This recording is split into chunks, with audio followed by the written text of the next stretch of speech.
Տեսեք, ես ձեր ցույց տված քարտեզի վրա, այս մի կտորը գույն չունի, ընդհանրապես գույն չունի։ Եվ այն ինչ որ դուք նկարագրեցիք Հայաստանի Հանրապետությունը, հայ ժողովրդին եւ մեզ բոլորիս աշխարհաքաղաքական թակարդից դուրս բերելու process-ը գիտակցության եւ գիտելիքի արդյունքում եւ ես հպարտ եմ, որ առաջնորդել եմ այդ գործընթացը։ Այն ինչ որ դուք նկարագրեցիք, դա մի process է, որ ես միջին վիճակագրական հայաստանյան մտածողությունը կարողացել եմ հաղթահարել, ինչի արդյունքում մենք այսօր ունենք անկախ ինքնիշխան պետություն։ Ինչ վերաբերվում է նրան, որ դուք ասում եք, որ ես ձեզ արգելել եմ Արցախ բառը ասել, դուք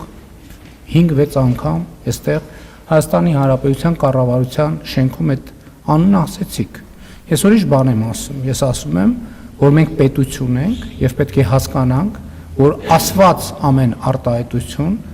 արված ամեն քայլ ունի արժեք։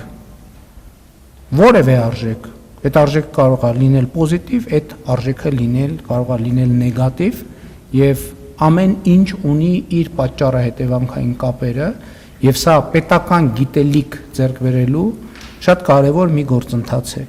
Ես չեմ ասել, որ գեներալները վախկոտ են, ես ասել եմ կան վախկոտ գեներալներ եւ դասալիքներ եւ այո, նրանցից շատերը դատվում են, մյուս մենք ունենք թալանչի գեներալներ, որոնք անցնում են ապօրինի գույքի գործով եւ մենք ունենք կոռուպցիայի գործերով անցնող գեներալներ եւ գեներալի ուսադիրը ոչ մեկին ընդհանրապես ես կարծում եմ, որ մենք հերոս բառը պետքա շատ զգուշ օգտագործենք, որովհետև այնքան օգտագործել ենք այդ բառը,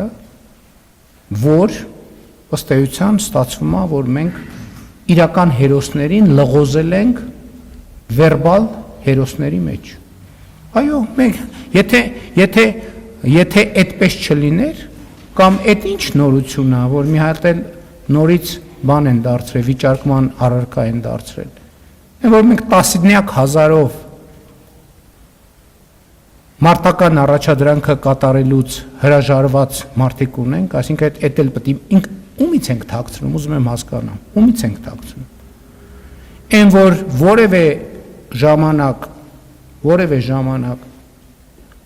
որևէ ստորաբաժանում ի տարբերություն 44-օրյա պատերազմի, ներողություն 4-օրյա պատերազմի զենքի ոչ մի պակաս չի ունեցել։ Այդ փաստը պետք է առերեսվենք, թե չէ։ Ոչ մեկը որևէ զենքի պակաս չի ունեցել։ Ես նախորդ անգամ էլ ասի 2023 թվականի իրադարձությունների ժամանակ անվտանգության խորհրդի նիստում քննարկում ա եղել եւ բնականաբար մենք տեղեկություններ ունեցել ենք, թե սեպտեմբերի դրությամբ Ղարաբաղի տիրապետության տակ ինչ զենք զինամթերք ա եղել եւ ինչ հատվածն ա մտել process-ի մեջ։ Չնչին աննկատ մասը եւ այս խոսույթին հակադրել զոհերի գործոնը կներեք այդքան է պրոֆեսիոնալ չի, ես բոլոր զոհերի առաջ ծնկի եմ գալիս եւ խոնարհվում եմ, բայց դա մեկը մյուսի հետ կապ չունի։ Նոյեմբերի 5-ին գիտեք ինչ, այդ խոսույթները, գիտեք, մարդիկ թող իրանց փախնելը, թող իրանց ճողոպրելը չկապեն իմ հրամանների հետ։ Ես նման հրամաններ չեմ տվել։ Մարդիկ ուզեցել են այդպիսի հրամաններ ստանան, ես այդպիսի հրամաններ երբեք չեմ տվել։